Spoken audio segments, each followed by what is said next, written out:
work. So basically what we are going to do during the remaining 4 lectures is to really focus on the issue of disorder relevance, which is how the behavior of the system is modified when you add some disorder into it compared to that of the pure system. So if you remember, so let's set again the notation. So we have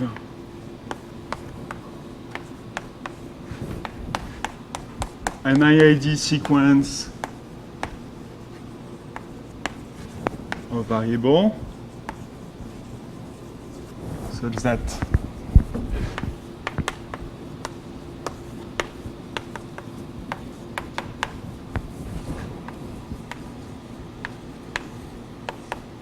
which are centered and of unit variance. These variables, they are such that all exponential moments are finite. Okay, and we have P, which is the law of a renewal process.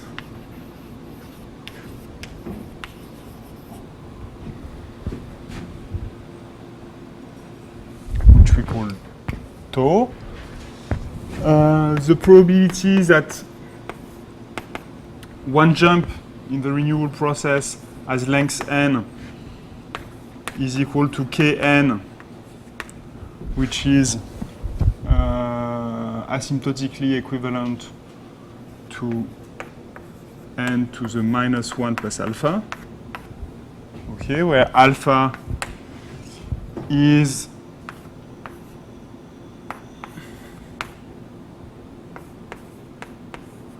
well, it's a positive number, and in most cases we assume it to be different from 1 for technical reasons. Okay, and the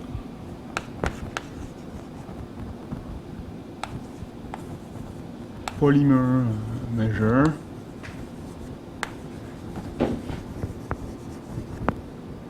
is given by 1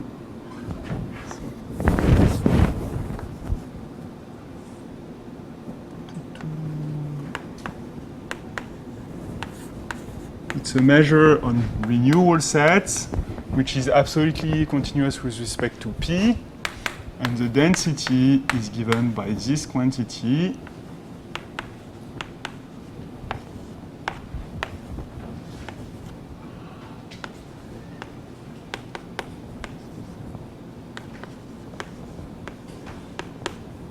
plus H.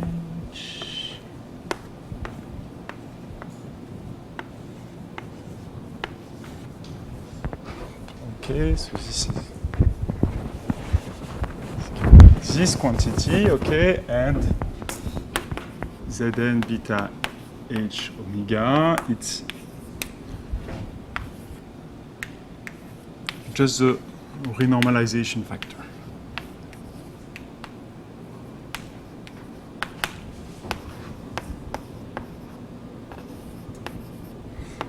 Okay, and here delta n, it's just the indicator that n belongs to, that n is a renewal point. Okay, and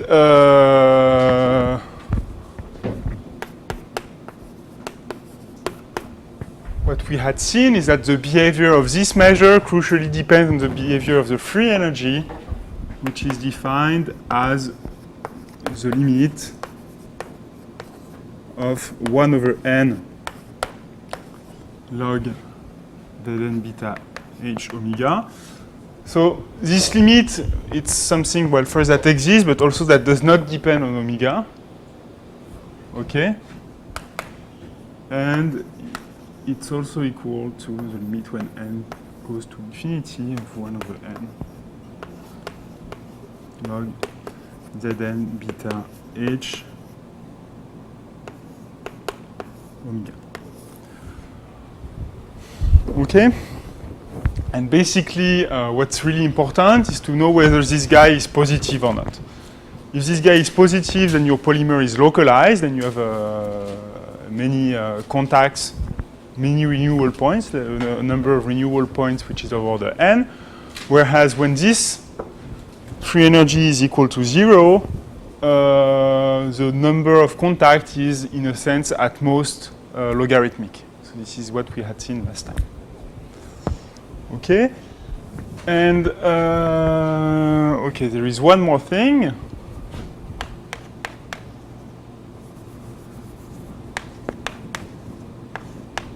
If you want to get an upper bound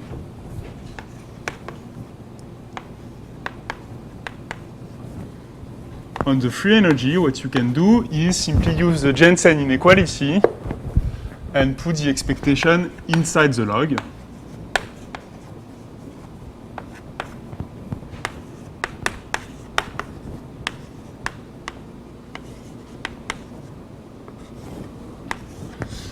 When you take the expectation of Zn, so when you take the expectation of this, well, you can put the expectation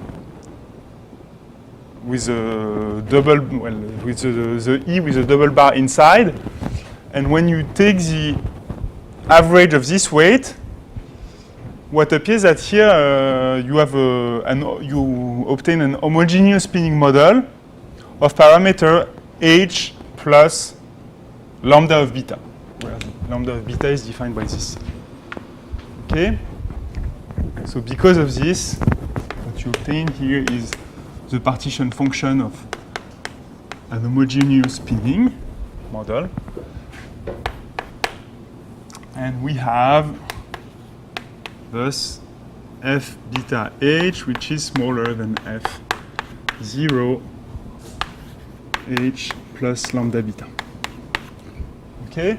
So in particular, what we know that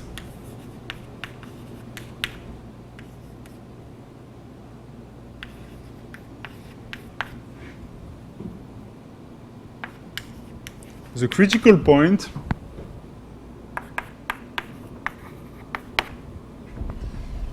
Hc beta, it is larger than minus lambda of beta. Okay? And here, I mean, I don't consider this thing because we take the assumption that our kns sum to 1. Okay? And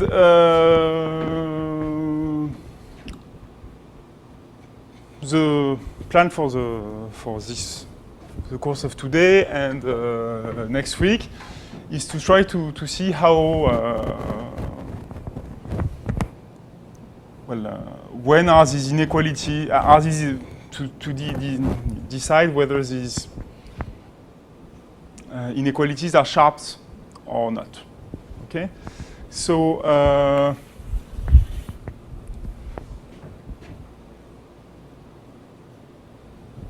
well, the first thing one thing is that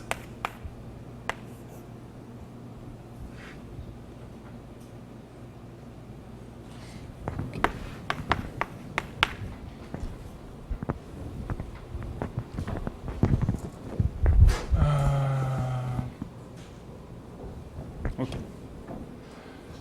So in fact, this first inequality, it's almost never sharp, in a sense. Like, as soon as the free energy is positive, you will have a strict inequality here. But what we mean here by sharp is something a bit less specific. Okay? So, you know that F0H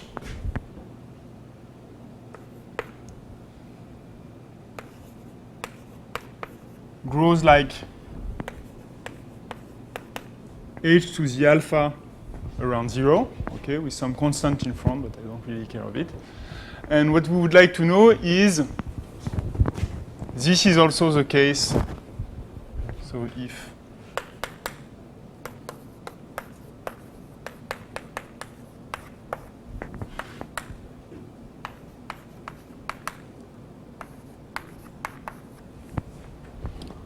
so we'd like to know if this is likely to happen. Okay? So 1 is almost always strict when you have a positive free energy, but the real question is, do we have the same critical behavior? Okay? So we are going to give answers to this question, and in fact the answer depends on the particular value of alpha that you have. Okay? So today we are going to be concerned with the case alpha smaller than 1/2. Okay? And when alpha is smaller than 1/2,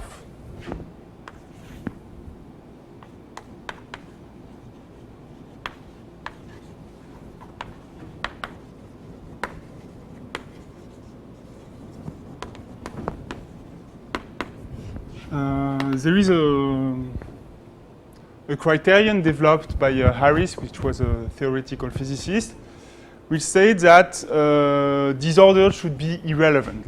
So for small beta,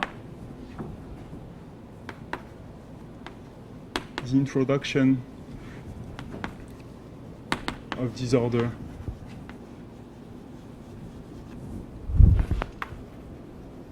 should not matter. Okay, so what one expects is that hc of beta is equal to minus lambda of beta. Okay, and that 3 holds. So, and the reason for this, according to Harris, is that the exponent for the pure free energy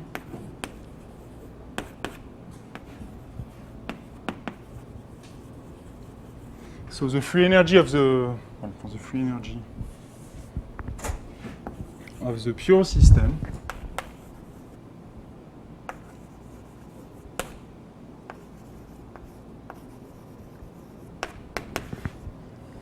is larger than 2.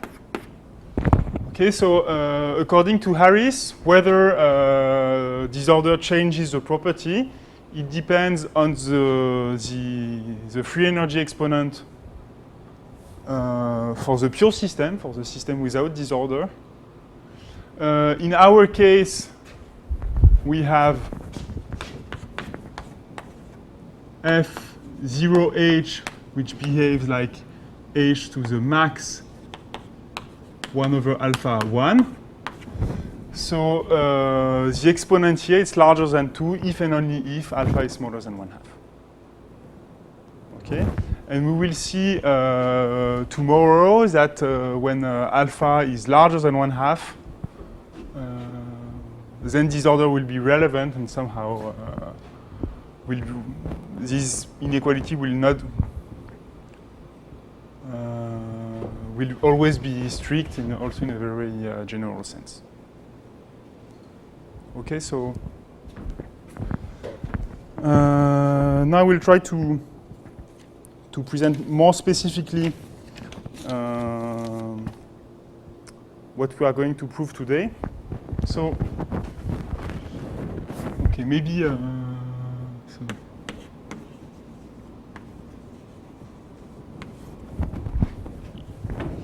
I will first present the best result which is known. Okay, which is due.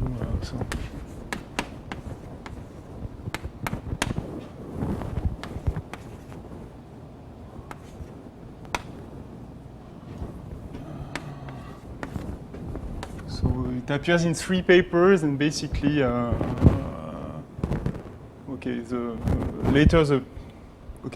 the theorem was proved by Alexander in 2006 with a paper of 40 pages, and then the proof was a simple proof for Gaussian was exhibited by Toninelli, and I guess the simplest proof that is present today is due to me in 2010, and this is what I'm going to present.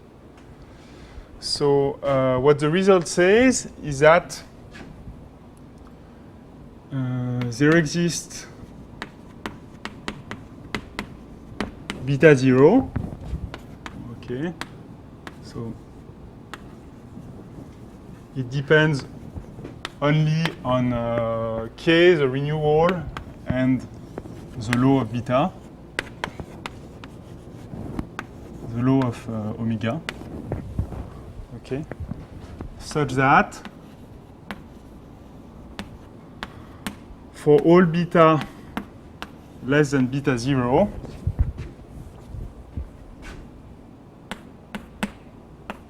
f beta, so first thing, h critical of beta is equal to minus lambda of beta, and second, if beta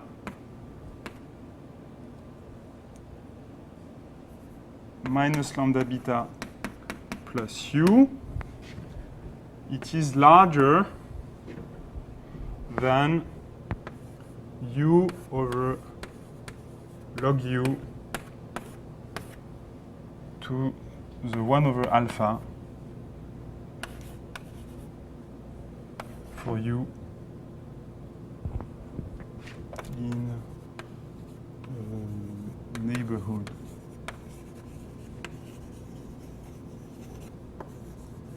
of 0. Okay, so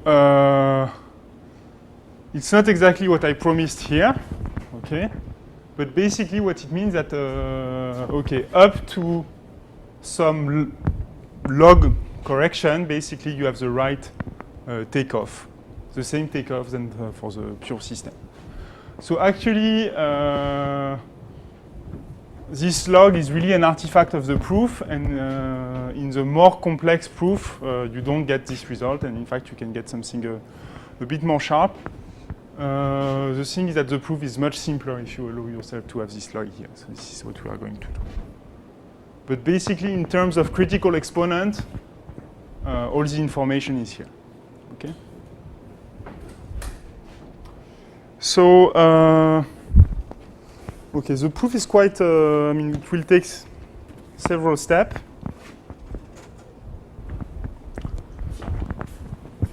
So,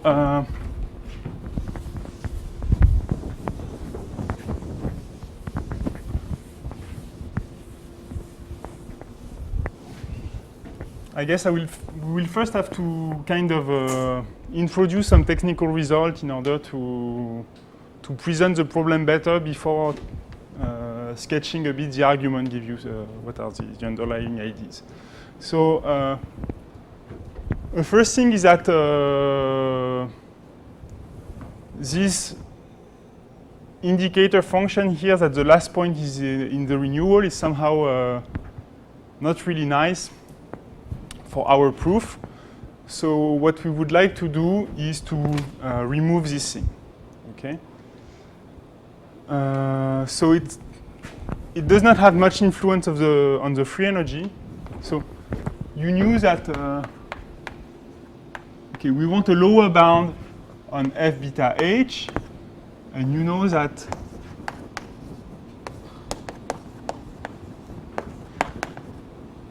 for every n, the log of the partition function basically gave you a lower bound for free. And this is because of superadditivity, and the reason why you have superadditivity is because of this guy here. So when you remove it, it's not true anymore. So the first thing we are going to do is to see, what's the equivalent of this inequality when you have what I call the free partition function with no constraint at the end. Okay, so let's first do that. So I call z tilde n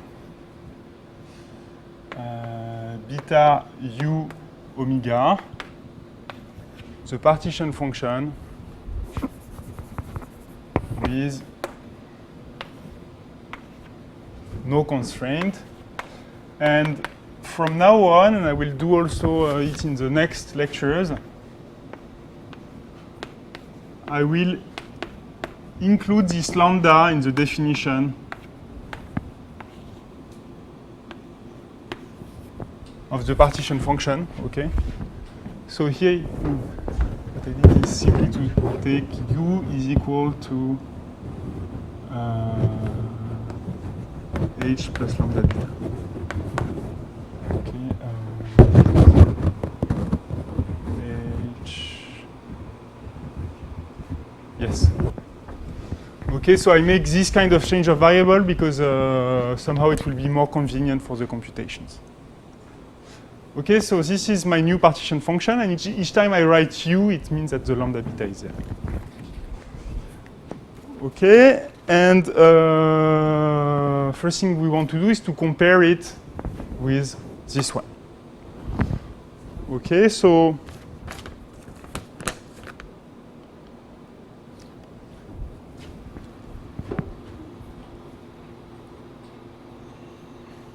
what we have is that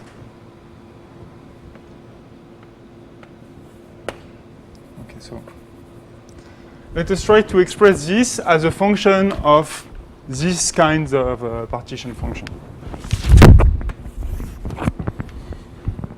So what we will do is that we will decompose the renewal trajectories according to the last point of contact before n. Okay, so let's call k the last point of contact before n, okay?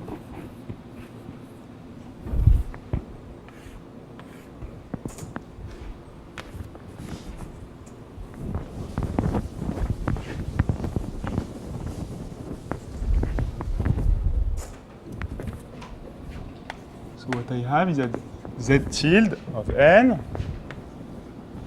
it is equal to the sum from k. So k can be equal to 0, okay, if we do just one big jump after n. So k equal from 0 to n, okay, because okay, it's the last point of contact before n, but I include the point n. And then the contribution of these trajectories is just zk times k of n minus k. And k bar of n, it is just the sum from m larger.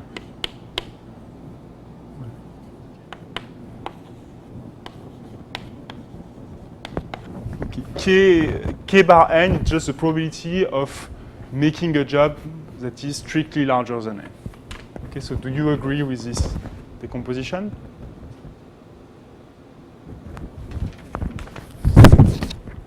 Okay, and we can. What we will do is. Okay, so maybe another way to write this is this. So you can also isolate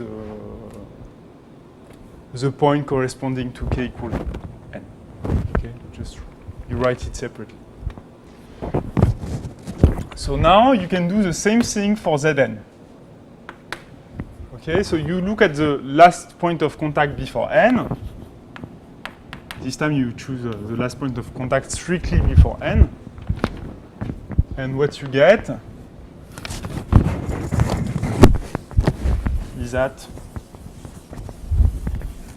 Zn is equal to the sum of Zk, k n minus k, okay, because this time the constraint tells you that you have to visit the last point, okay.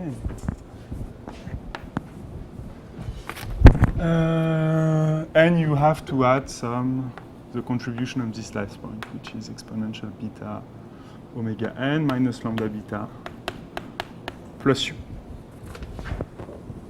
Okay?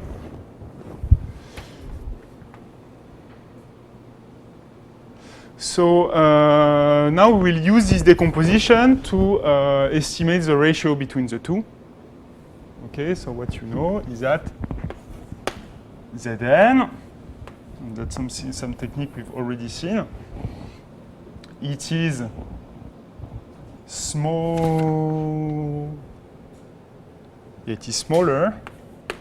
than Zn times 1, okay, which is this guy, plus, and then you take the maximal ratio of this over this. Okay, and this gives you exponential minus beta omega n plus lambda beta minus u times the max from k in 0 n minus 1 k bar. Okay, so it's a maximum of this ratio, but maybe it's, you can write it like this. It's maximum.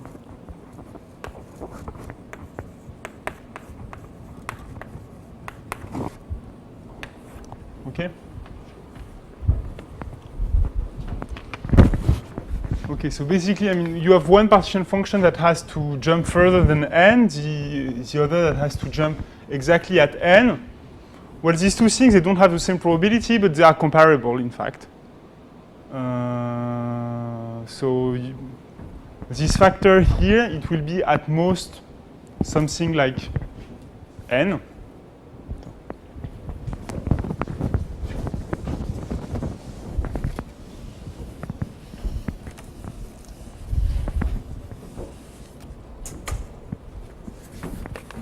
So what you have is that, okay, if Kn is asymptotically equivalent to n to the minus 1 plus alpha, okay, k bar n is just the integrated version of this function. So it's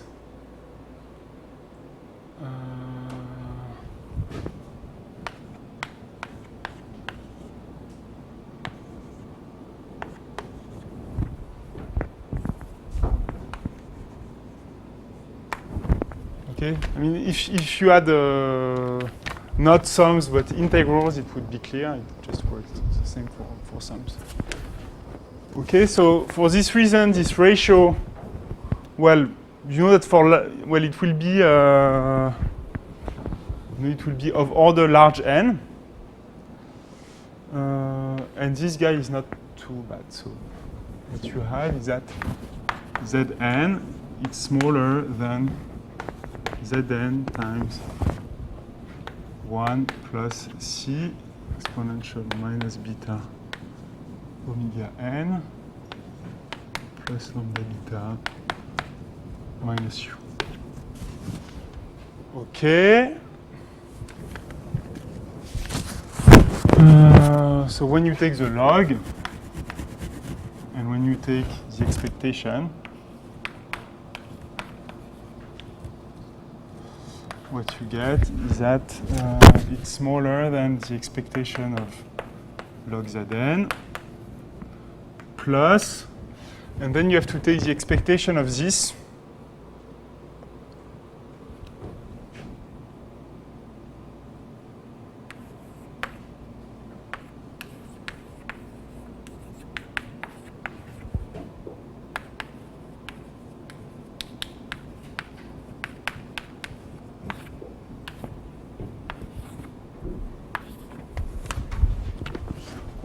And I guess you can check by yourself that okay,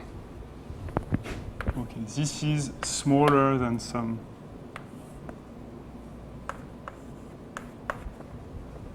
C beta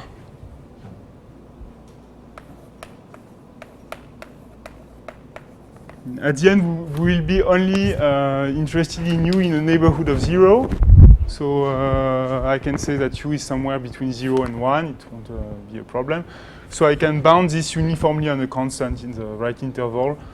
The constant will depend on beta, but I don't really care about dependence in beta right now. Okay, so and okay, and I have the log n, which is important.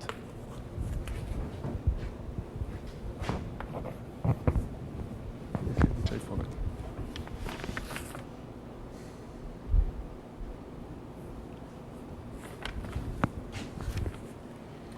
Okay, so what we have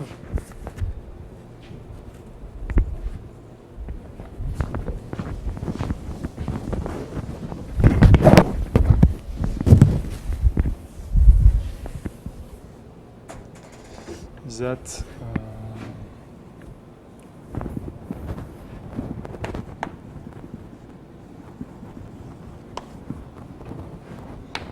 f beta u, it is larger than 1 over n exponential log dead n beta u omega.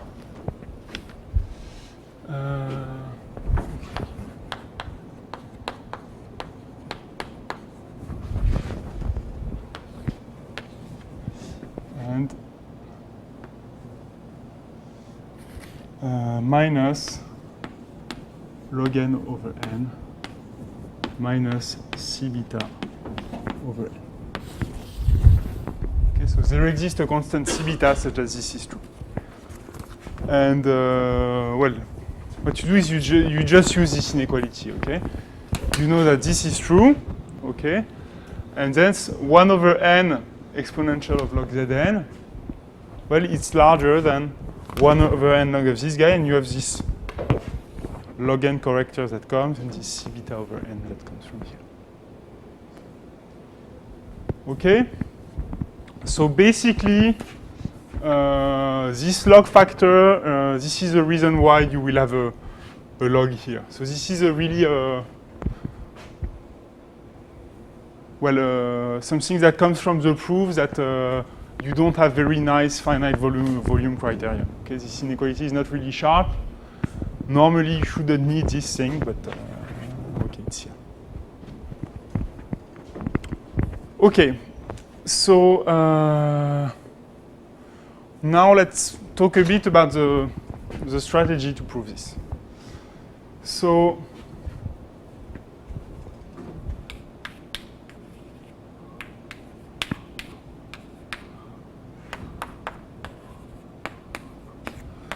what we want to prove is, in spirit, is that, okay, F beta u is more or less the same thing than the free energy of the pure model. Okay? So what this means is that Zn beta u behaves more or less like its expected value, which is equal to Zn u. Okay? Well, of course, it's not exactly true because I told you that this inequality is strict, so this means that there is some kind of exponential divergence here. But the divergence is kind of small, so you expect that for small n you won't see it that much. Okay? So what we want is to show that a random variable is close to its expectation.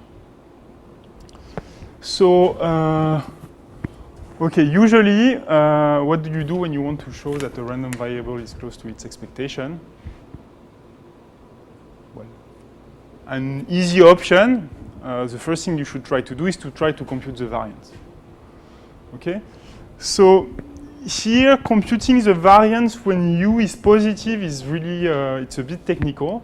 But what's kind of easy is to compute the variance when u is equal to 0. And that's actually the base of the prediction of Harris. Like he looks at what things look like at the critical point, and it gives him a prediction about the relevance of disorder. Okay, so the first thing we are going to do is compute the variances of this guy for. Okay, and when I say this guy, I mean the guy with the tilde. Compute the variance of the guy of this guy for u equal to 0. So see what are the conditions to have a bounded variance, and then try to see how it can help us to say something for positive u. Okay.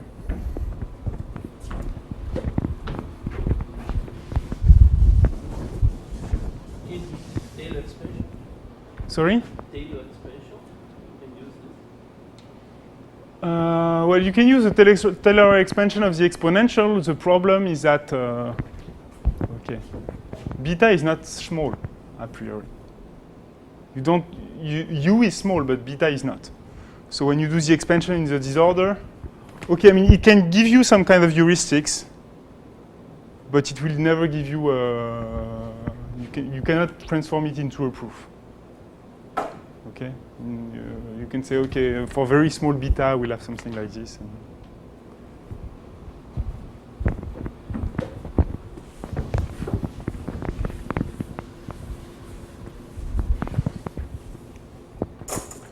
Okay.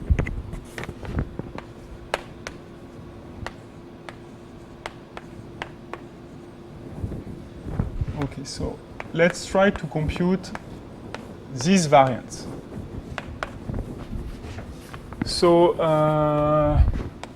when I look at the partition function squared, a way I can write it is to say that I take the expectation over two independent copies of the renewal, and then I take the exponential of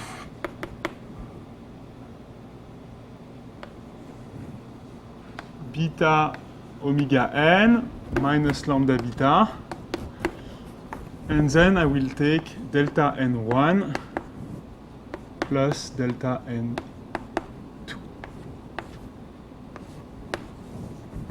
Okay, and delta n1, I mean, it's the indicator that n is in the first renewal, and delta n2 is the indicator that n is in the second renewal.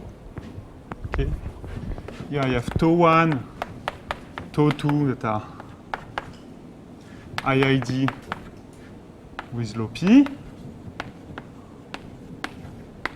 delta n I is equal to index n in tau I. Okay? I mean, it's just I have an expectation square. I just write it as an expectation over a product measure. Okay? And the advantage I have now is that I can use the Fubini-Tonelli formula.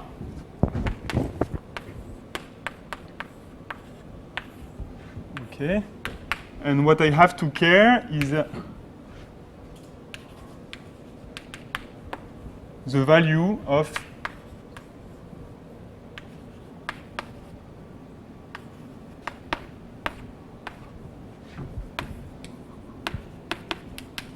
this exponential factor.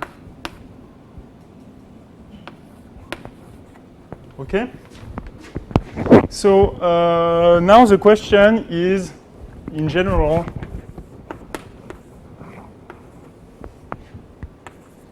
what's the value of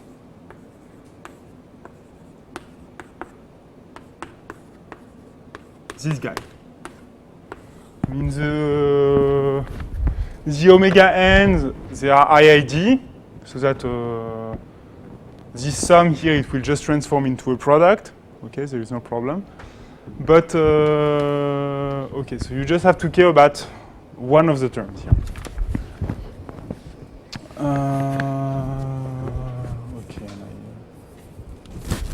what you care is about this beta omega n minus lambda beta. Okay, so so if these two guys are equal to 0, this thing is equal to 0. Okay, this thing is equal to 1. Okay. Now, if one of the guys is equal to 1 and one of the guys is equal to 0, okay, what you get is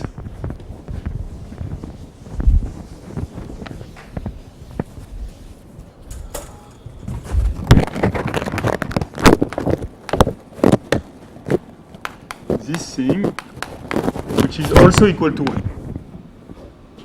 Okay?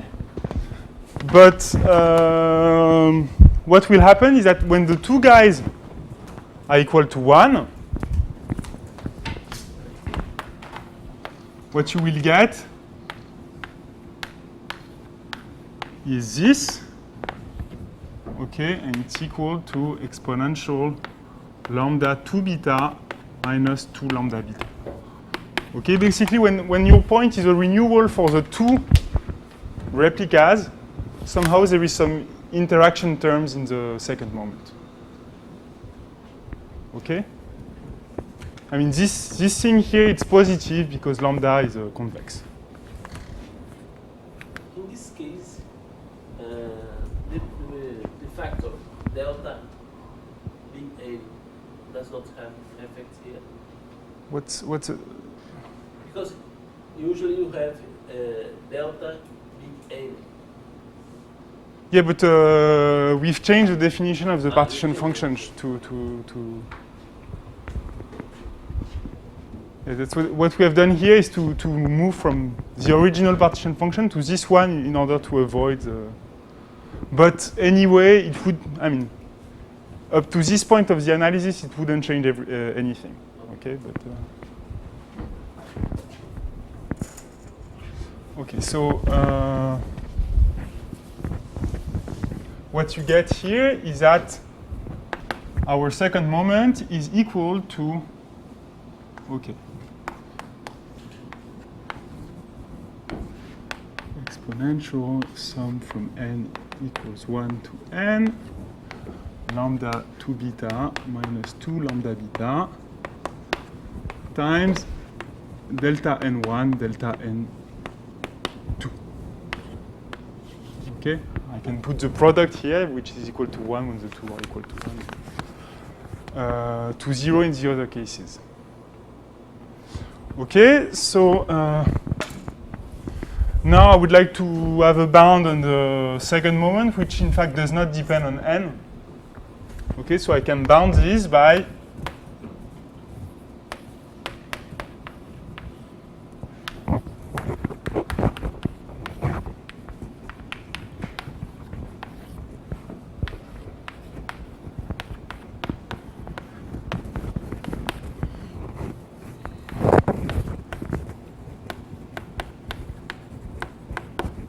this thing.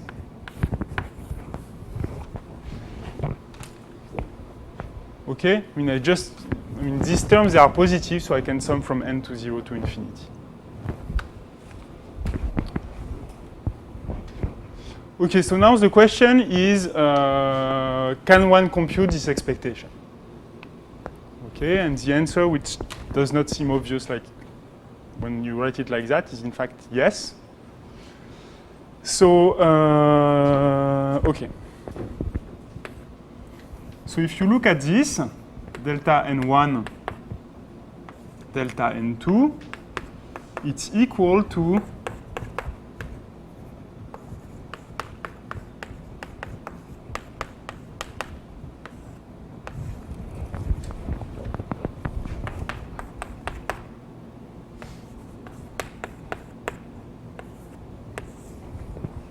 the indicator function that n is in the intersection of the two renewals. Okay? And I will write tau prime for this intersection. Okay? And now what I know is that tau prime is a renewal itself. Okay, so what's the definition of the renewal? The definition of the renewal is just that the inter-arrival laws, they are IIT. Okay, so when you have a point in the intersection, basically all the jumps that are in front of you, they are independent of the past, so that the next point in the intersection somehow where it will be situated, it's independent of the past and it's distributed like the first point. Well,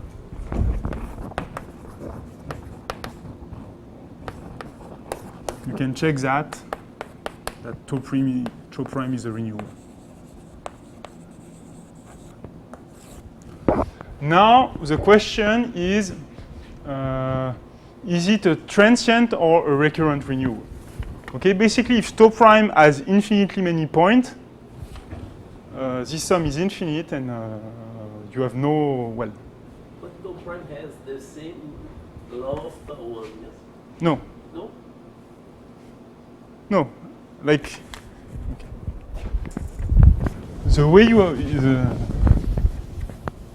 way you define tau prime is that you take one trajectory, tau 1, okay. You take a second trajectory which is independent,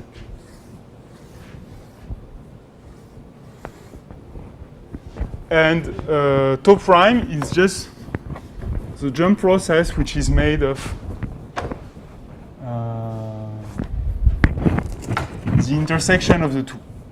So to be in tau prime, you have to be in tau 1 and in tau 2.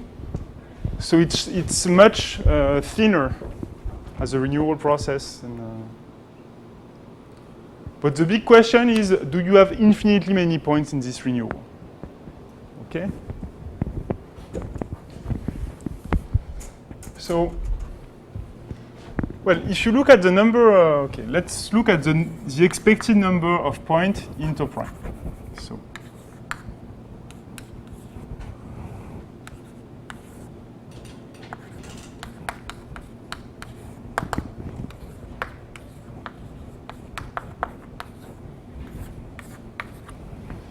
okay, so the probability that n is in tau prime is just the probability that n is in tau to the square. Okay, because you must be in tau 1 and in tau 2. So it's equivalent to, so I know that this guy was equivalent to n to the 1 minus alpha.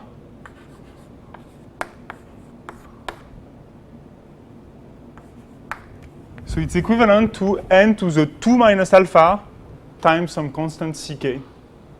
Okay. And this is, okay, we have not proved that, but I cited that as a result during the first week. So if you look at the expected value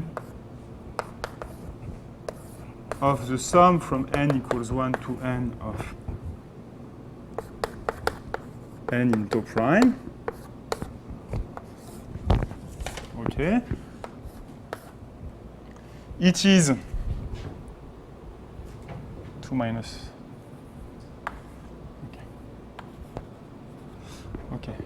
So if you look at the expectation of the number of renewal points, well, it is equal to infinity if alpha is larger than 1/2, and it's equal, and it's finite if alpha is smaller than 1/2. Okay?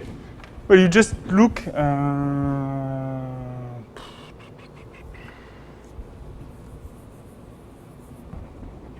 sorry. I should have written it better. Okay, so of course it's a probability. It has to be smaller than 1. Okay, and this exponent, in one case it is larger than -1, and in the other case it is smaller than -1. Okay, so, sorry? Inequality, alpha is equal to, sorry? alpha equals to 1/2. okay, so alpha equals to 1/2 falls in that case. Okay.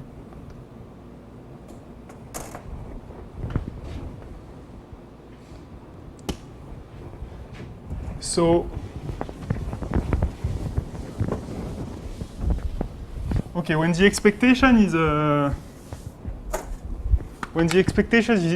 infinite, somehow you can use Jensen to see that this thing is itself infinite and you have no hope. So let's see what we can do when the expectation is finite. So if a renewal has finitely many points, okay, it means that the probability that tau prime 1 is equal to infinity, the probability to jump to infinity is positive. Okay? So that the number of points in the renewal is just a geometric random variable. Okay? Each time you make a jump, you have a positive probability of actually jumping to infinity, and with and you do that independently at every step. So the probability that tau prime is equal to k, okay, the number of points in the renewal, okay, and I decide not to count 0 here. The probability that sum n equals 1 to infinity of delta prime n is equal to k. This is equal to k prime infinity times 1 minus k prime infinity to the power k. Okay? Okay, so you know the law of this guy. Okay? Well, you know the law. You don't really know who this guy is, but you know that he is finite. So now you can compute the Laplace transform. Or in particular, you can say whether it's finite or not.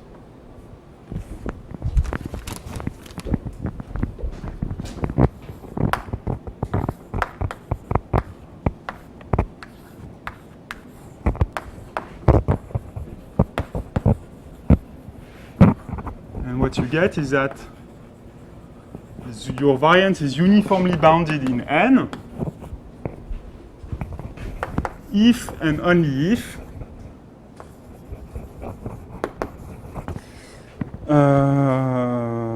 okay, and the criterion you have lambda 2 beta minus 2 lambda beta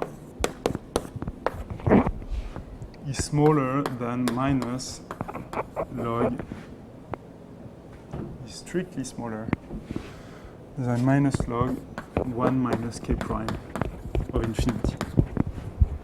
Okay, and this is what you obtain just by taking the Laplace transform of a geometric random variable.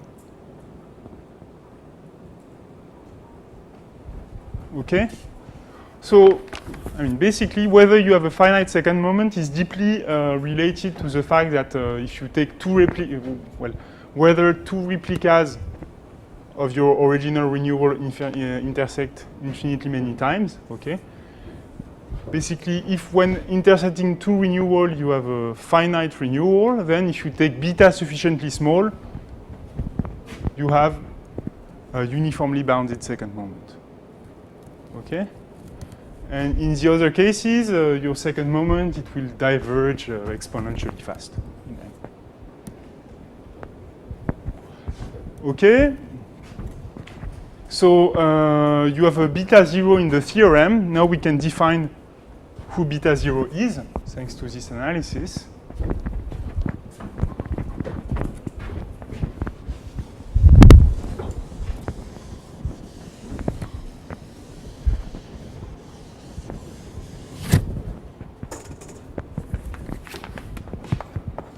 Beta 0 is equal to the soup of beta such that lambda 2 beta minus 2 lambda beta smaller than minus log 1 minus k prime of infinity.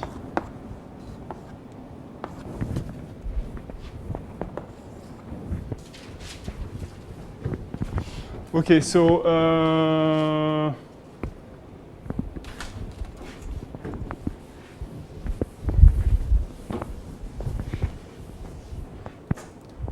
just to recall you something. Okay. So this thing it's an increasing function of beta. Okay, and lambda beta, when beta is close to 0, it behaves like beta squared over 2. Okay, because of the assumption we have on the first two moments of omega. So that basically you're sure that this guy will be positive. Okay. Okay. For omega Gaussian,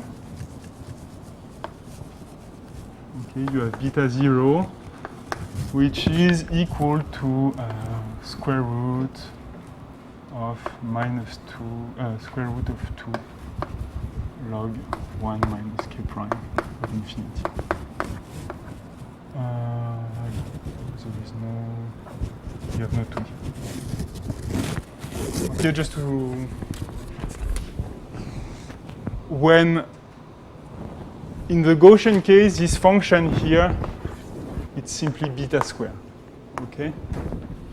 Lambda of 2 beta, it's 2 beta square, and lambda beta, it's beta square over 2.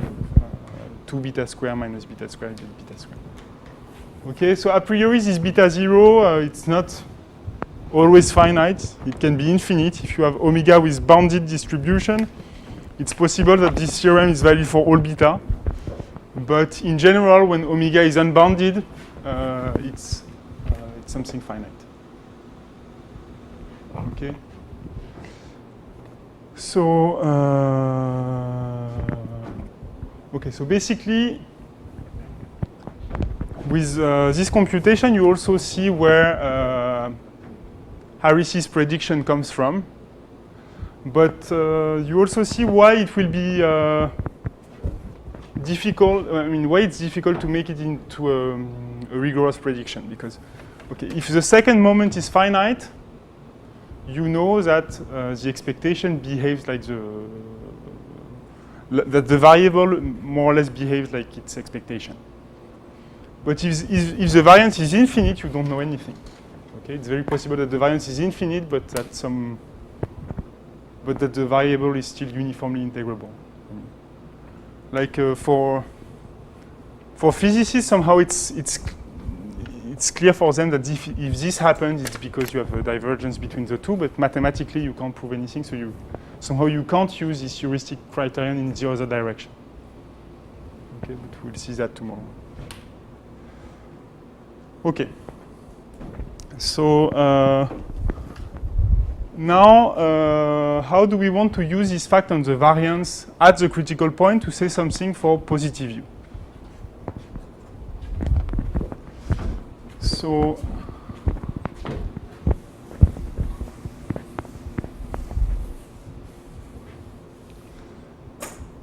what we want to say is that if beta is smaller than beta 0, okay, strictly smaller because you want to have strict inequality in order to have finite variance, then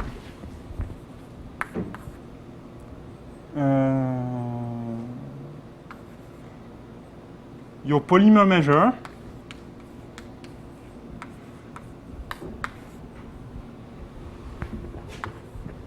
and when I mean the polymer measure corresponding to Z tilde, okay, with no constraint, I pretend that it looks like P. So a priori, it's not okay.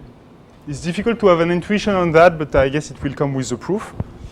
But basically, yes, the idea is that if the partition function behaves like its expectation, it's because the weights are averaging, and for this reason, the measure itself looks like the average version. Okay. So in particular, you know that, okay, under this guy, you have of order n to the alpha contacts with the wall. Okay, which means that for this guy, you will also have of order n to the alpha contacts, provided that we prove this. Okay.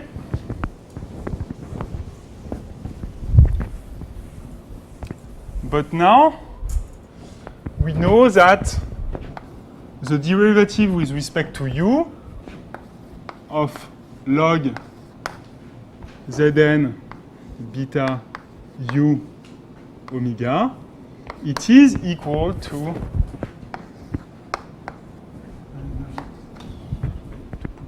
this.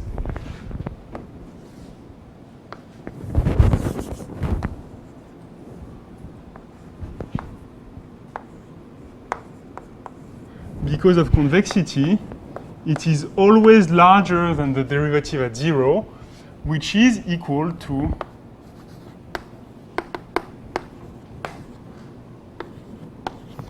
the number of contacts.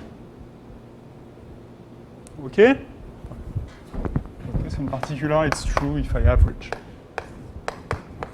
Excuse me. Then, if k infinity is equal to 0, there's a problem here. Yeah, so that's the thing. What we have seen is that when alpha is smaller than 1/2, k prime infinity is never equal to 0. But the definition of beta, there is no sense in this case.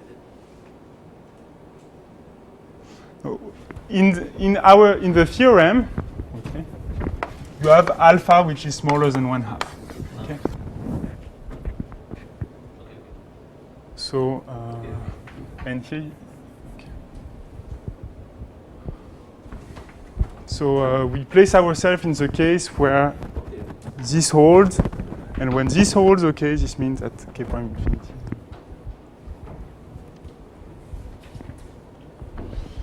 Okay. So basically, okay, you want to say that this is of order n to the alpha.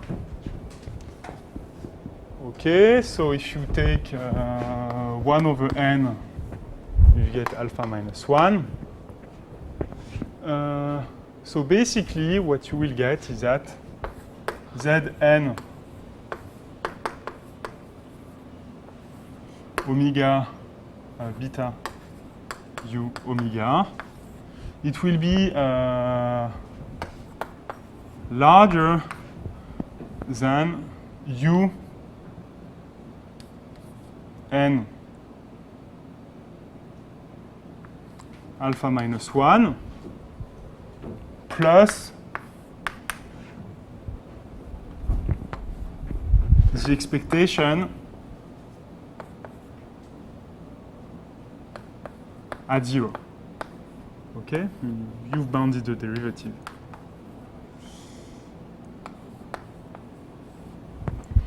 Okay, so a priori, you know that this guy, it only gives you a factor log n. You've seen it earlier. Okay, so this is not much of a problem. You know also that up to some other factor log n, this is a lower bound for the free energy. So you have to choose u. Well, okay, u is fixed, but you have to choose n such that this beats 2 factors log n. 2 factors, sorry. Okay, this is of order log n over n. Okay. We see that there is another factor log n, another term log n over n that comes from the fact that this is not a lower bound for the free energy, but you have to add some correction. That's what we've done at the beginning of this session. But okay, this guy grows much faster than log n over n, so that if you tune n in the right way somehow, it will be enough to prove that the free energy is positive. Okay, and by choosing n in the optimal manner, this is how you get this bound. Okay, so we will work the details at the very end, but I guess it kind of gives you the flavor of the proof. Like, Okay, thanks to this to this computation about the variance, you're able to say something at the measure at the critical point, and then you know that some information at the critical point gives you a lower bound on the derivative. Okay, and then you lose somehow some things with log because of these finite volume conditions. Okay. But it's not too much of a problem because the bound you have is you have a power of n which allows you to beat all the logs. Okay, so now let's try to see why this is true. Any question?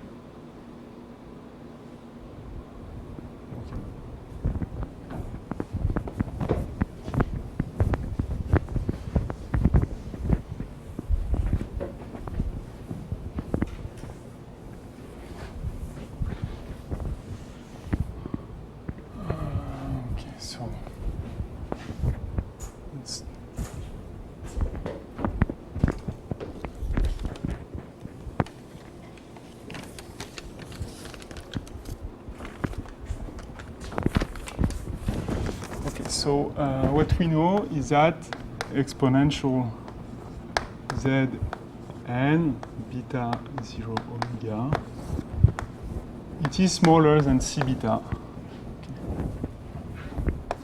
for all n. Okay, we have fixed beta smaller than beta 0, so we know from the previous analysis that this is true.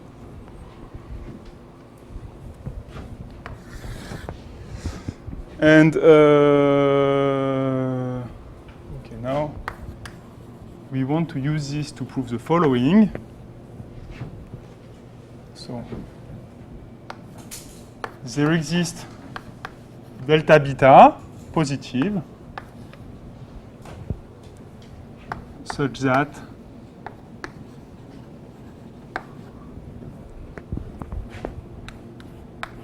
if A is an event which has probability more than 1 minus delta, then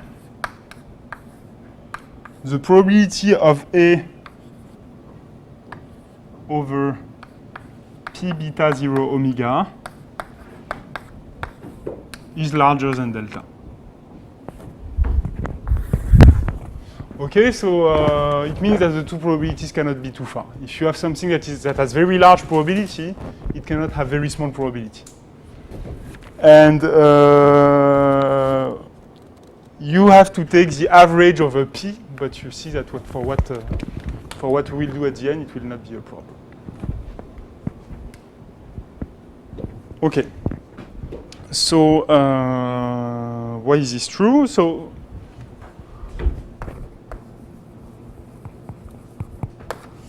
to prove this, we will need a very classical result of probability, but somehow, I don't know. I've never seen it in my basic probability class, so I will provide the proof of it.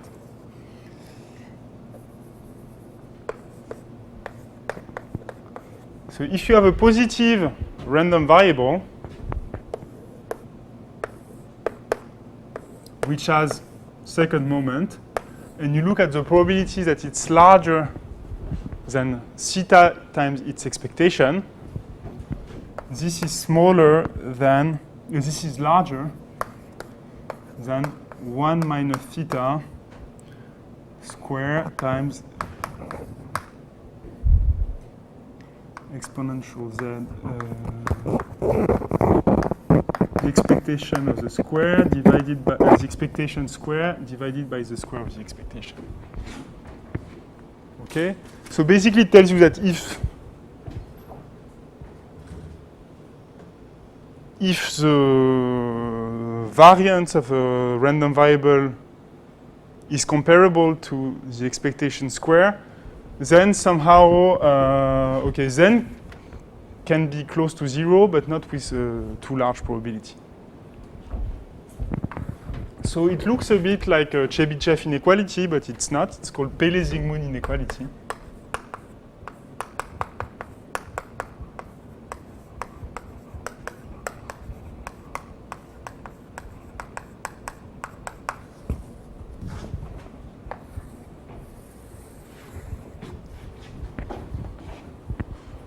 Okay, and the proof is basically one line.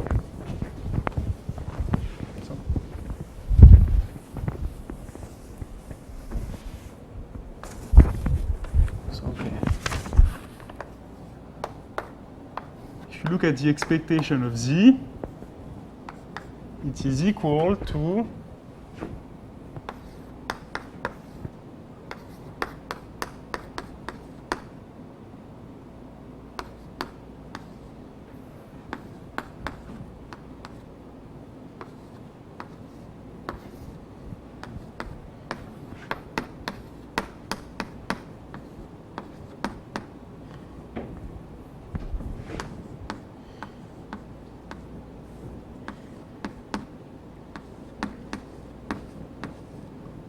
you can decompose the expectation into two contributions. Okay, one coming from the event Z smaller than theta times its expectation, and the other coming from the event Z larger than theta times its expectation. Okay, this first contribution, you can bound it by theta times expectation of Z. Okay, this is very trivial. And the second, you can bound it using the Cauchy-Schwarz inequality.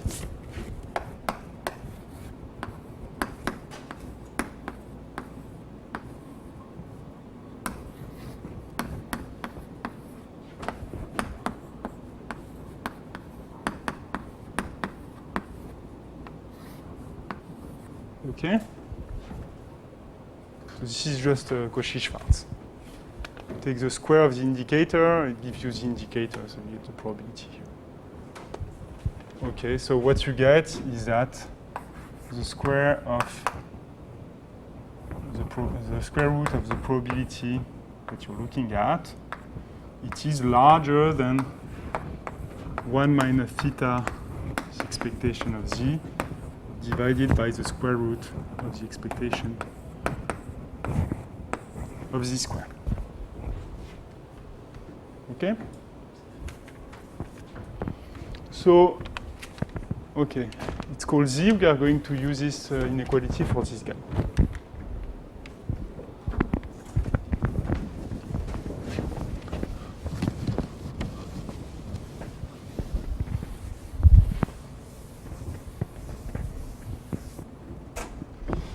Okay, so if you look at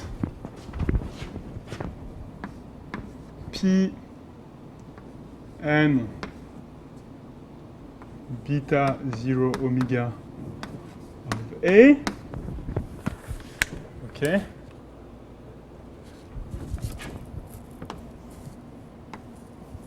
it is equal to 1 over Z tilde times expectation sum of everything.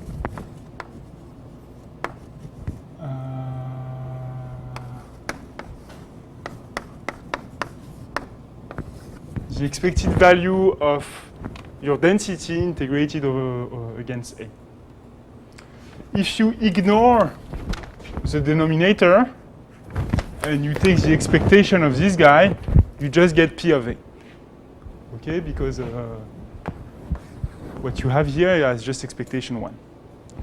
So the idea is to say, okay, let's replace Z by a constant. Okay, so this guy, it is, let's see. Okay, so I'm looking at I want to show that the complement of A cannot have a too large probability.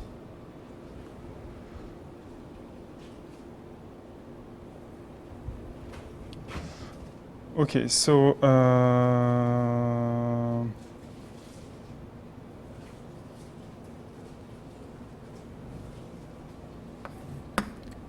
so this is smaller than 2 times this thing. Okay. And this bound is valid when this guy is smaller than, when this guy is larger than 1/2. Okay? So if I want the bound to be valid anytime, I have to add this.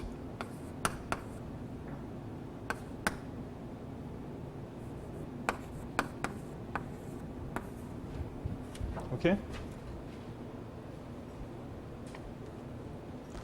Okay, so if I look at the expected value of P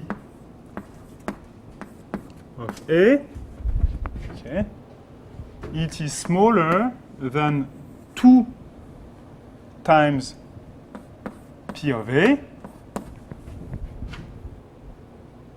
Sorry, it's AC that I have. 2 times P of A, the complement of A, plus the probability that Z is smaller than 1/2. Okay? So the first term is smaller than 2 delta. And the second term,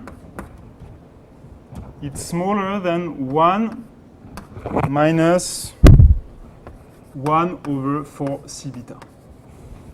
Okay, and here I've just used Pele-Zygmunt inequality for this guy.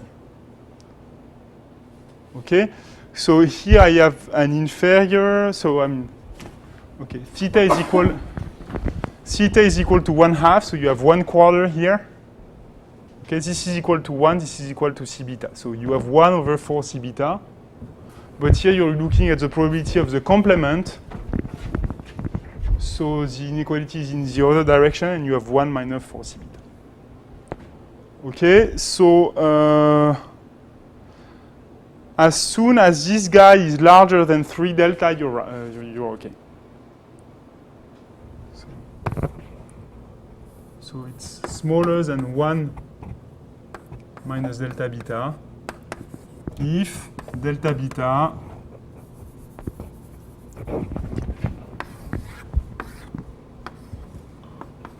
is smaller than 1 over 12 C beta. Okay? So the delta you have here is explicit. Okay, any question on that? Okay, so okay, you could have a much more detailed statement. In fact, these measures, they really look alike. Not only, I mean, if you take this guy in expectation with respect to this guy, somehow, basically, apart from the very first jump, they are, you can't tell one from the other. So this statement could be really enriched, but okay, the proof wouldn't be as simple, and this is all what we need. So okay, now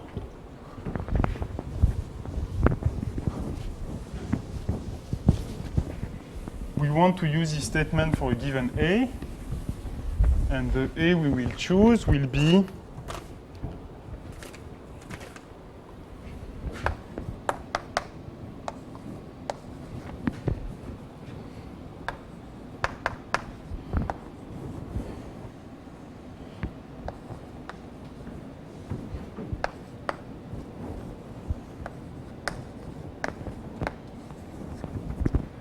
the A we want is this event, like the event of having at least n alpha contact. And I put some small constant in front to be sure that it has large probability. So, okay. Last week I told you that, okay, at the critical point, this was the number of contacts you had, but actually, I never gave you a proof because the proof is complicated. But this is because we wanted something sharp, a sharp estimate on the transition. Here we want something a bit loose, so I can give you the proof, and somehow it can convince you that Okay, by doing some more effort, you can estimate the partition function in a sharp way. Okay, so what we want to prove is that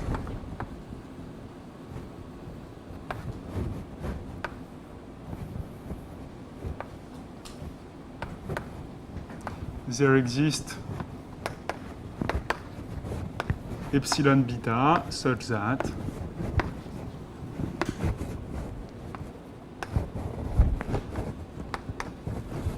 the probability of A epsilon n is larger than 1 minus delta beta. Okay, where delta beta is the one from the other lemma. Okay, so let's see how to prove that. So, okay, we will show that the probability of the complement event is small. Okay. Who is delta? Delta is this guy. Oh. But basically, the lemma says for any delta, there exists an epsilon.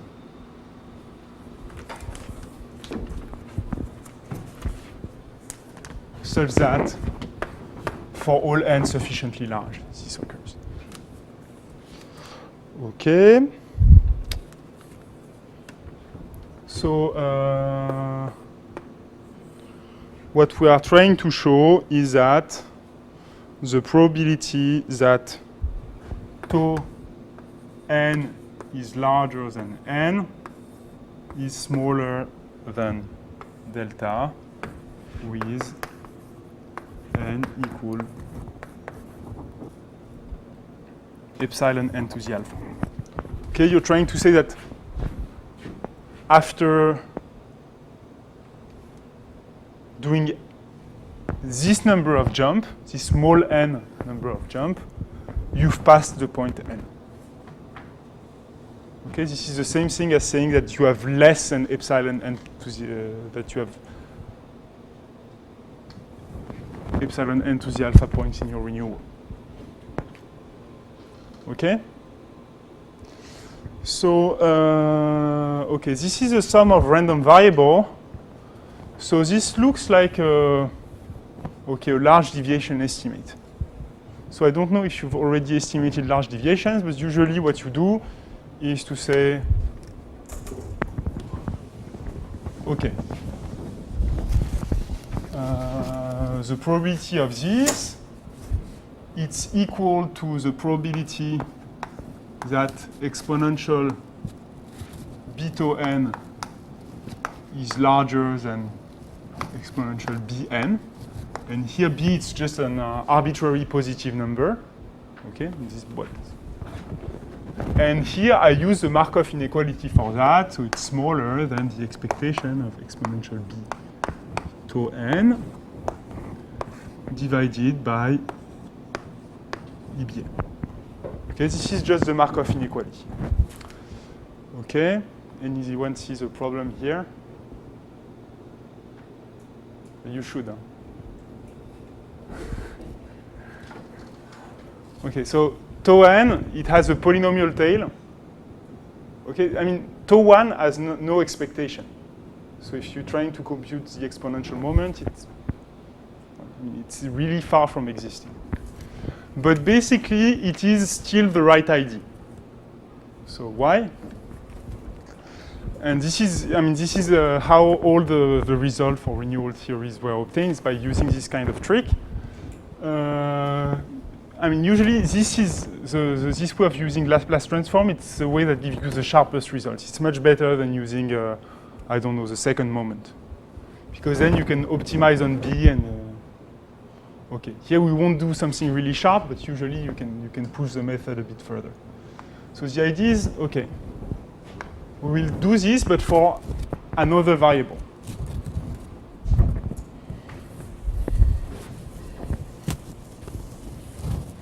So, okay, the problem is that tau has some kind of nasty tail. It has a power tail. So what we will do is we'll just cut the tail in order for this Laplace transform to be well defined. Okay, so we will define tau n to be the sum from n equal 1 to n, k equals 1 to n of tau k minus 1. Okay, so for the moment there is no difference, but I will choose to consider only the increments that are larger than n.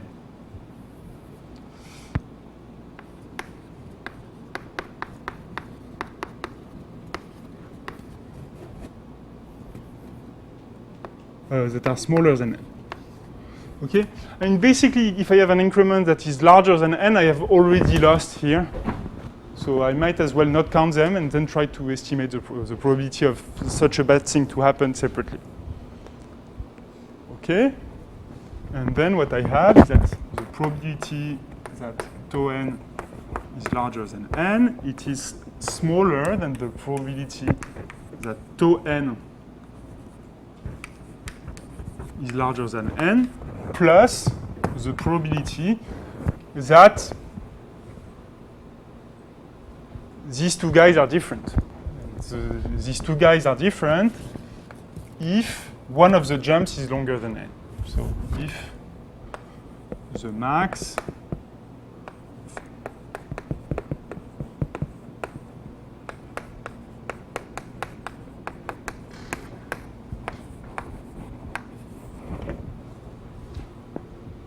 okay.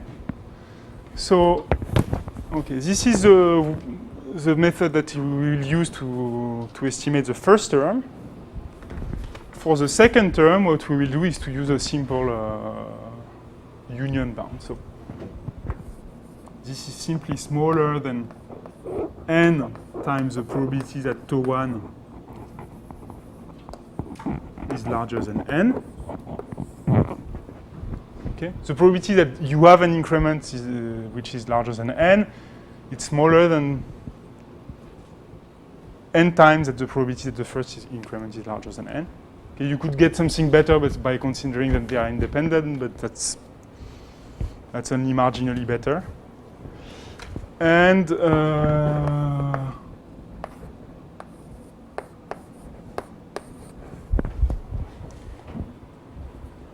okay, this guy, it's equivalent to n to the minus alpha times the constant by assumption. Okay, it's just the integrated tail of our renewal. Okay, so because our choice for small n, okay, you get C epsilon, okay, C epsilon. Okay, well, C you just have to choose the adequate constant. And therefore, if you choose epsilon small enough, it is smaller than delta beta over 2. Okay, so this term is taken care of. Now we have to show that this guy is also smaller than delta over 2.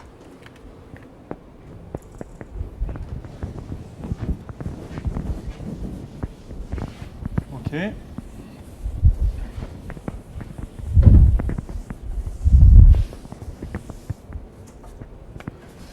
So, okay.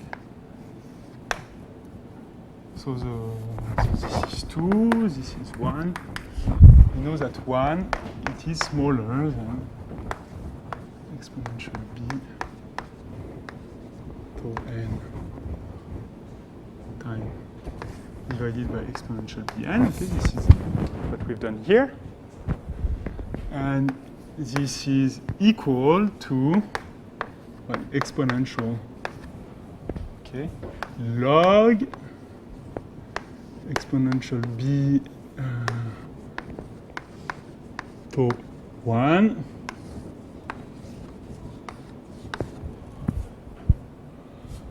minus bn.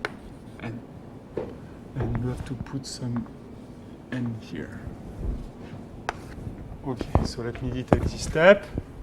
Okay, here tau tilde n, it's the sum of n independent variables. So when you take the Laplace transform, okay, it's the expectation of a product of independence variables. So it's just exponential b tau tilde 1 to the power n. So this is the reason why you get this. Okay.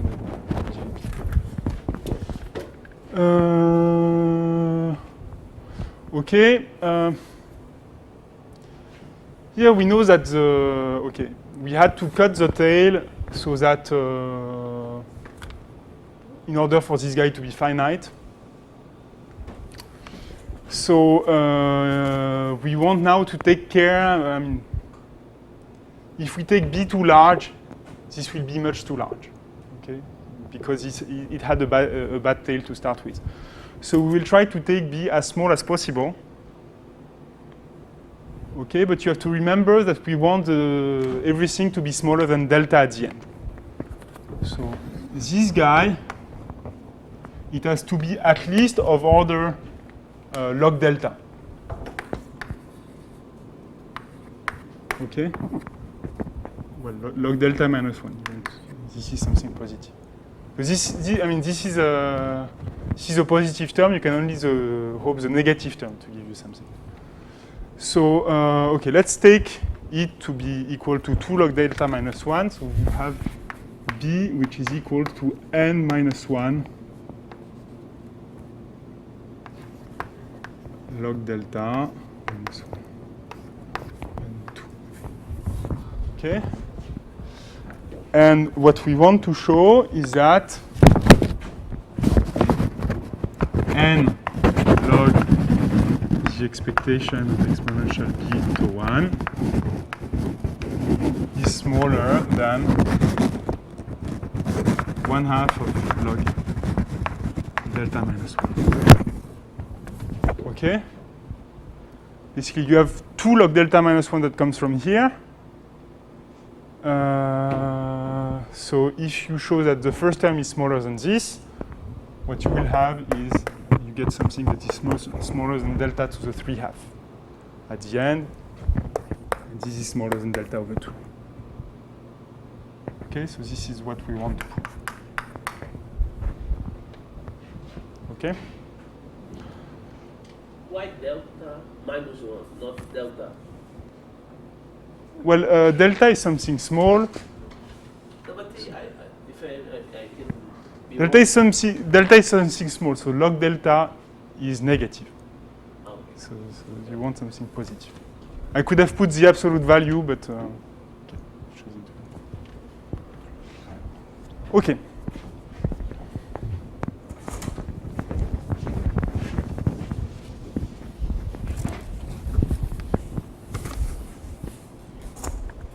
So now,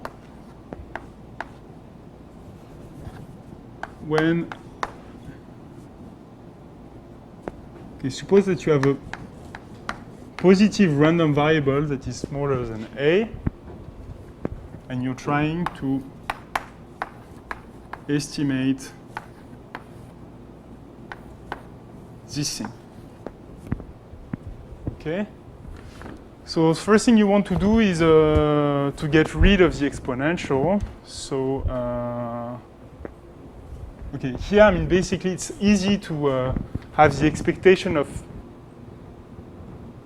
tau tilde 1, but you don't know how to get the expectation of the exponential.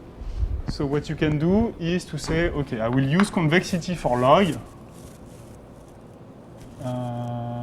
I will use the convexity for the exponential to say that, okay, x is a linear combination of 0 and a. And for this reason,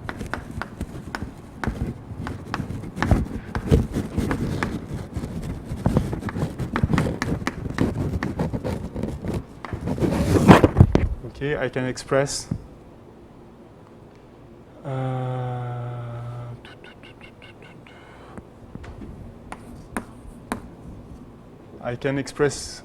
okay, x it's equal to x over a times a plus 1 minus x over a times 0. Okay. So I write x as a linear combination of a and 0, and using convexity of the exponential, this is what I get. Okay, and this is smaller than exponential a over a times expectation of x. So if I apply this to this case, well, I have to know who a is. So here, a will be 2 log delta minus 1. So what I have is that log e b to 1, it is smaller than, okay, so what I get is delta to the minus 2 times, okay, I get 2 log delta minus 1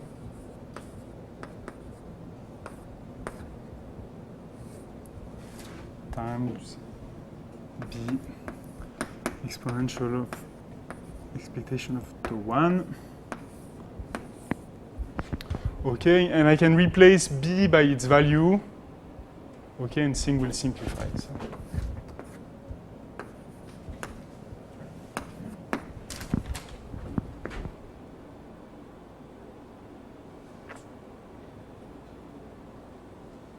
Okay, so if I have some n here,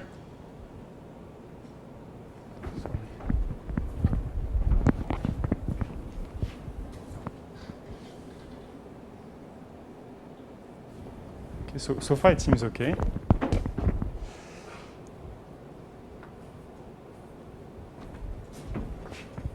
Okay, and now we'll try to evaluate this guy. Okay.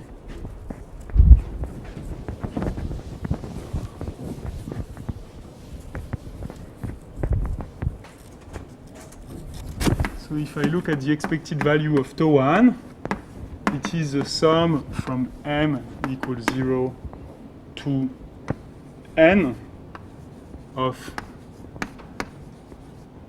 mkm.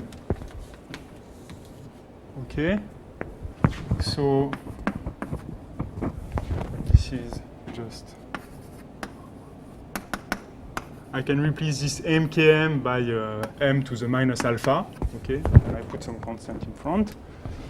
And what I get is n to the 1 minus alpha times some other constant. Okay, so I have n to the 1 minus alpha. And here I have epsilon n to the alpha minus 1. So what I get is it's smaller than c times epsilon delta minus 2 over log delta minus 1. Okay, so if I choose delta sufficiently small, I'm all right. If I choose epsilon sufficiently small, so I don't know, take epsilon equal delta to the power 3, and you expect that delta is small enough, then you're all right.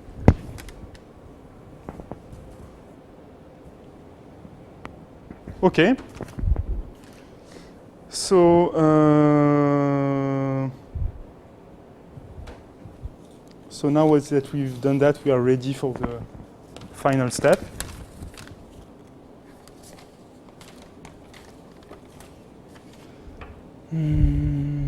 Okay.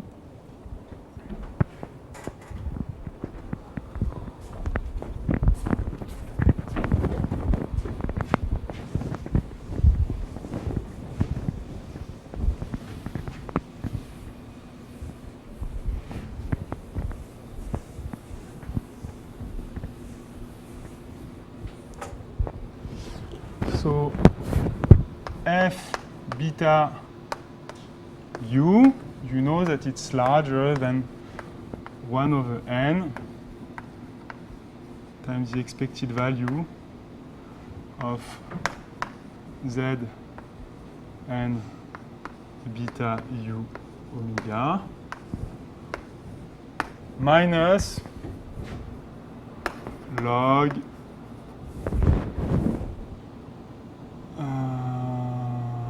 minus log n over n minus c beta over n. Okay. Now, this guy, you know that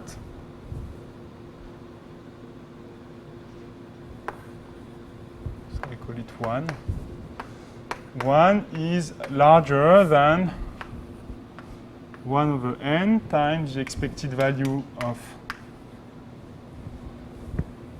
log Zn beta 0 omega plus u over n times the expected value of the expected value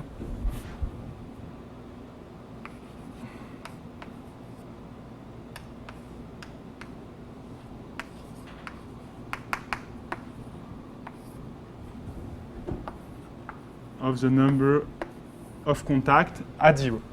So here what I've used is, well, okay, convexity and the fact that the derivative of 0 at 0 is equal to this. Okay? Okay, so now how do we bound this first term? So 2, it is larger than 1 over n expectation of log kn. Okay, I have a tilde here, so I can put some bar. Okay, this partition function, anyway, it's always larger than this. Okay, because now I have no more constraint at the end, so I don't even care about the omega.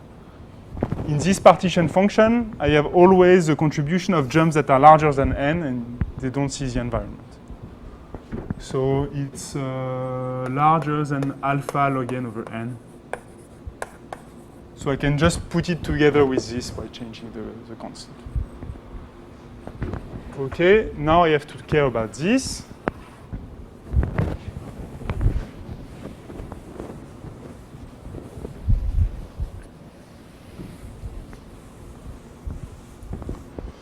So if I look at the expectation of this thing,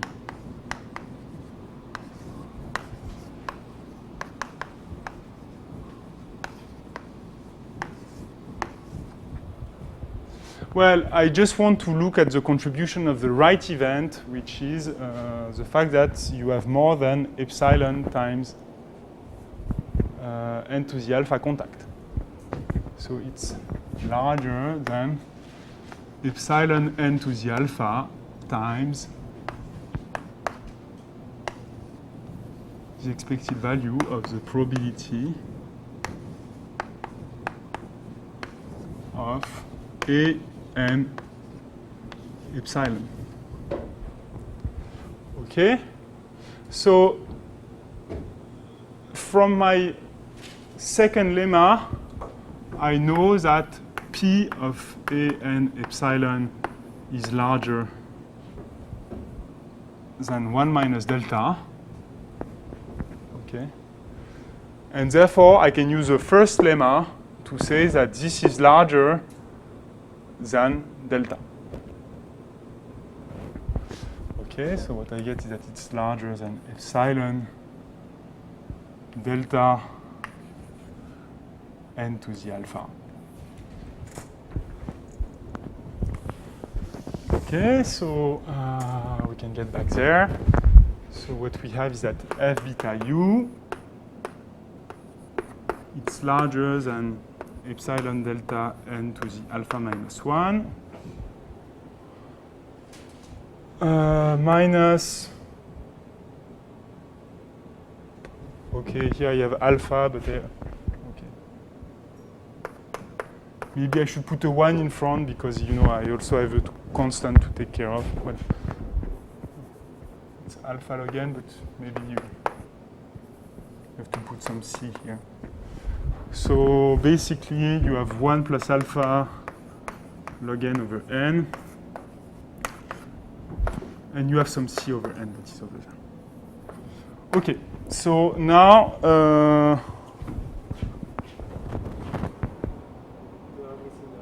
and you have a u here. Yeah. So now u is fixed, and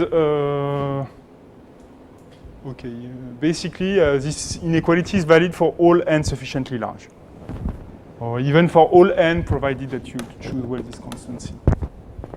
Okay, so for which n you should use it? Well, basically, the right choice turns out to be. Okay, I mean, if you want to do the optimization, what you have to do is you consider n as a variable you derive with respect to n, and you look at when this is cancelled. But I don't want to do that now. We just say, let's take n to be equal to a large constant times u over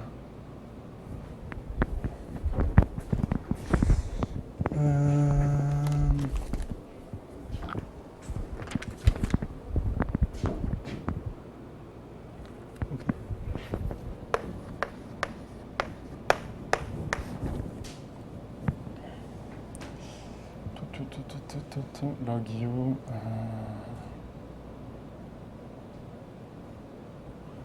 over u to the 1 over alpha, alpha large, okay, c large. So if you choose this, basically, in the first term, the term in u will be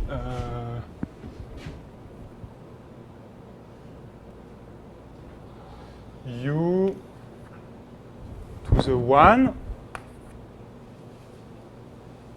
plus alpha minus 1 times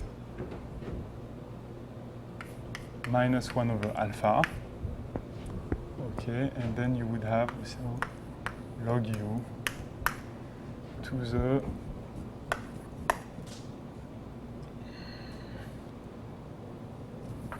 alpha minus 1 over alpha.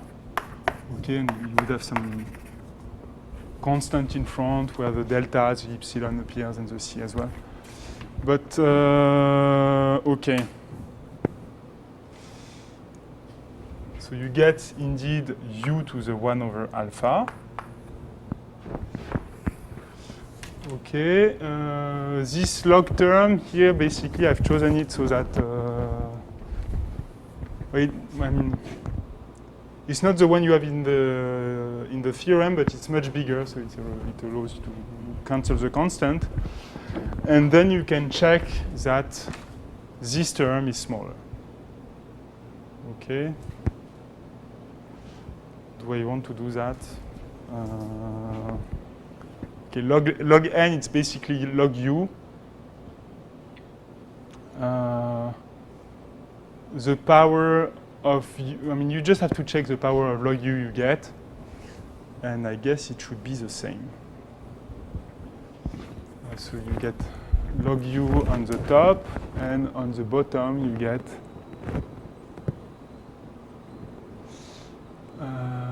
yeah, you get log u to the 1 minus 1 over alpha. Okay, you get the same power. So you have to take c very large that depends on epsilon and delta. Okay, I mean, basically you can check that this is the right choice. Okay, so I'm happy because we finished the proof. I hope you're happy too. Okay, next time we will start to see the case, what changes in the case alpha larger than epsilon. So what we've seen today is that in that case, you can't do anything with the second moment, but Okay. Basically, we still have to show that we can do something. We can, we can say that these estimates, none of these are true, and that something really different happened. Okay, so see you on next Thursday and Tuesday, yeah. And this will be. Don't forget to handle your